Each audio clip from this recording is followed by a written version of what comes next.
আচ্ছা, সংযুক্ত আরব আমিরাতকে সংযুক্ত বলা হয় কেন? কখনো কি ভেবে দেখেছেন এই বিষয়ে? ইংরেজিতে বলা হয় ইউনাইটেড আরব এমিরেটস, আর বাংলায় সংযুক্ত আরব আমিরাত। নামটা এরকম কেন? আসলে আরব আমিরাত সংযুক্ত কারণ এটা একটা দেশ নয়, সাতটা দেশের সমষ্টি। আসুন, আমি আপনাকে আজ জানাবো যে সংযুক্ত আরব আমিরাত কিভাবে সৃষ্টি হলো। সংযুক্ত আরব আমিরাতের অবস্থান মধ্যপ্রাচ্যে, একদম হরমুজ প্রণালীর কাছেই, মানে খুব গুরুত্বপূর্ণ একটা জায়গা। তো এই দেশটায় আছে সাতটা আমিরাত। আমি একে একে নামগুলো বলছি, শুনুন। আবুধাবি, দুবাই, শারজাহ, ফুজাইরা, রাস আল খাইমা, আজমান এবং আল কোয়াইন। এখন কথা হলো, আমিরাত মানে কি আবার? আমিরাতগুলো ধরেন এক ধরনের স্বায়ত্তশাসিত অঞ্চল। প্রত্যেকের নিজস্ব আমির বা শাসক আছে। 7 আমিরাতে 7 জন আমির। তারা নিজেদের এলাকায় মিউনিসিপ্যালিটি, লোকাল পুলিশ, ভূমি বন্টন এরকম লোকাল কাজগুলো করেন। আবার 7 জন আমির মিলে তৈরি করেছেন দি ফেডারেল সুপ্রিম কাউন্সিল, মানে সংযুক্ত আরব আমিরাতের জাতীয় সরকার। এটা পুরো দেশের জাতীয় ও আন্তর্জাতিক বিষয়গুলো দেখে। যারা ভিডিওটা দেখছেন তারা অনেকে ভাবেন আবুধাবি মনে হয় আলাদা দেশ, কিংবা দুবাই মনে হয় আলাদা। আসলে নামগুলো এত ফেমাস যে শুনলে আলাদা দেশের মতোই লাগে। আবুধাবিকে আপনি 7 আমিরাতের বড় ভাই বলতে পারেন। পুরো সংযুক্ত আরব আমিরাতের 87% জায়গায় আবুধাবির, মানে আয়তনে সবচেয়ে বড়। আবার আবুধাবির তেল ও গ্যাসের রিজার্ভও সবচেয়ে বেশি। বাকি আমিরাতগুলোতে এত তেল নেই। এই কারণে আবুধাবি সবচেয়ে ধনীয়। তারপর আবুধাবি আবার দেশের রাজধানীও। আমি যে জাতীয় সরকারের কথা বলেছি সে সরকারের রাষ্ট্রপতি আসেন আবুধাবি থেকে, মানে আবুধাবির যে আমির তিনি আরব আমিরাতের রাষ্ট্রপতি।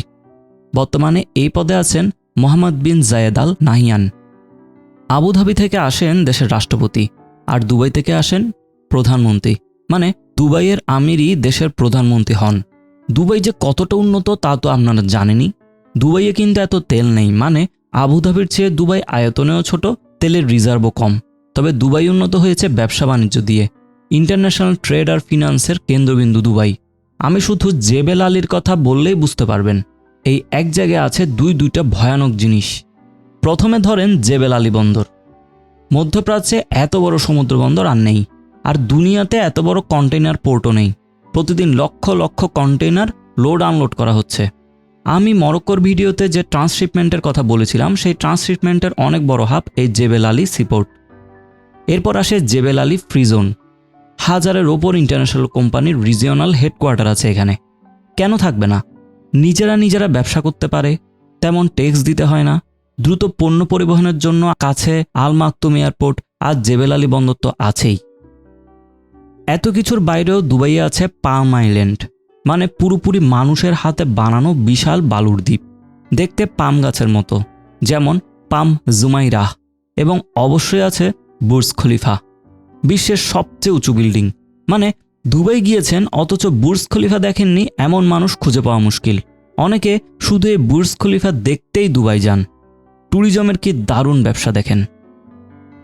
আবুধাবি ও দুবাইয়ের পর আসে শারজাহ। শারজাহ হলো মধ্যপ্রাচ্যের কালচারাল ক্যাপিটাল। সংযুক্ত আরব আমিরাতের শিক্ষা ব্যবস্থা দাঁড়িয়েছে শারজাহর উপর। শারজাহর আরেকটা জিনিস বিখ্যাত, চমৎকার সব মিউজিয়াম দেখতে পাবেন শারজাহ গেলে। অবশ্য যদি আপনার জাদুঘর ঘোরার শখ থাকে তো। হরমুজ প্রণালী নিয়ে সব সময়ই ভয়ে থাকে পার্সিয়ান উপসাগরের দেশগুলো, কখন ইরান কি করে বসে। আরব আমিরাত সেদিক দিয়ে একটু লাকি। ফুজাইরা আমিরাতের অবস্থান হরমুজ প্রণালীর আগে, তাই এখানে ইন্টারন্যাশনাল শিপিংটা ভালো হয়। জাহাজে তেল ভর্তি করা কিংবা জাহাজ রিফুয়েল করতে ফুজাইরা গুরুত্বপূর্ণ ভূমিকা পালন করে। 5 নং আমিরাত হলো রাস আল খাইমা। এর একটু সমস্যা আছে। রাস আল খাইমা হলো বিদ্রোহী আমিরাত। শুনে অবাক হলেন? আসলে যখন এই আমিরাতগুলো একত্র হয়ে সংযুক্ত আরব আমিরাত গঠন করলো তখন রাস আল খাইমা কিন্তু প্রথমে যোগ দেয়নি। প্রায় 3 মাস পরে এসে রাস আল খাইমা বাকি 6 জনের সাথে যোগ দেয়। এই জন্য একে একটু বিদ্রোহী বলা যেতেই পারে, কি বলেন? সংযুক্ত আরব আমিরাতের যে সবচেয়ে উঁচু পাহাড় জেবেল জাইস, তার অবস্থান রাস আল খাইমাতে। আমাদের হাতে আর 2টো আমিরাত বাকি আছে। আল কোয়াইন বিখ্যাত তার ম্যানগ্রোভ বনের জন্য। ভাবতে অবাক লাগে, মধ্যপ্রাচ্য বললেই সবার মনে ভেসে ওঠে মরুভূমি আর ধুলাবালি, অথচ এই মধ্যপ্রাচ্যে আছে সবুজ ম্যানগ্রোভ বন। উমাল কুয়াইন সমুদ্রের পাশে হওয়ায় উপকূলীয় বন গড়ে উঠেছে এর ধার জুড়ে। সর্বশেষ এবং সবচেয়ে ছোট আমিরাত হল আজমান। ছোট কিন্তু ফেলনা নয়। ম্যানুফ্যাকচারিং আর শিপ বিল্ডিংয়ে ভূমিকা রাখে আজমান। আপনি সংযুক্ত আরব আমিরাতের ম্যাপ দেখলে আরেকটা অদ্ভুত জিনিস লক্ষ্য করবেন। মনে হবে যেন আমিরাতগুলো ছড়ানো ছিটানো, মানে একটার ভিতর আরেকটা ঢুকে গেছে। আসলে এগুলো হলো এক্সক্লেভ আর এনক্লেভ, মানে একজনের ভিতর আরেকজনের জায়গা। যখন আরব আমিরাত সৃষ্টি হচ্ছিল তখন এক একটা আমিরাত কন্ট্রোল করতেন এক একজন শাসক। তাদের অধিকারে থাকা জায়গাগুলোই ছিল এরকম। যেমন আসমানের এনক্লেভ হলো মাফুদ এবং মানামা। তবে সবচেয়ে মজা পাবেন ওমানের এনক্লেভ দেখলে।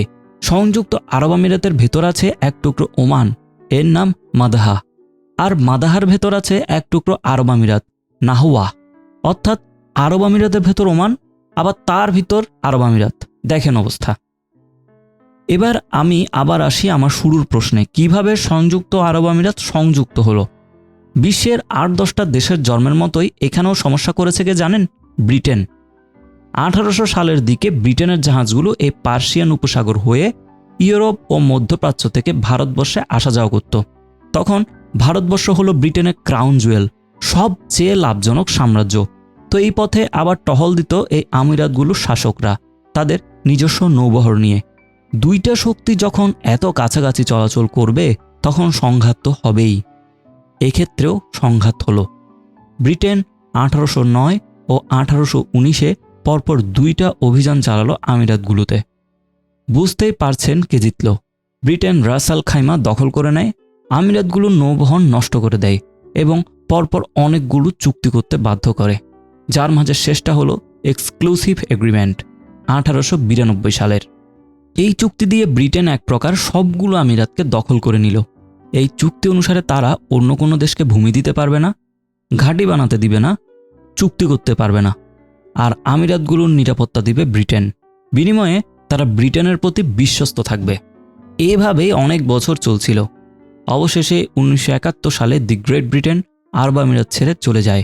সেই বছরেরই ২ ডিসেম্বর ৬টা আমিরাত মিলে তৈরি করে সংযুক্ত আরব আমিরাত।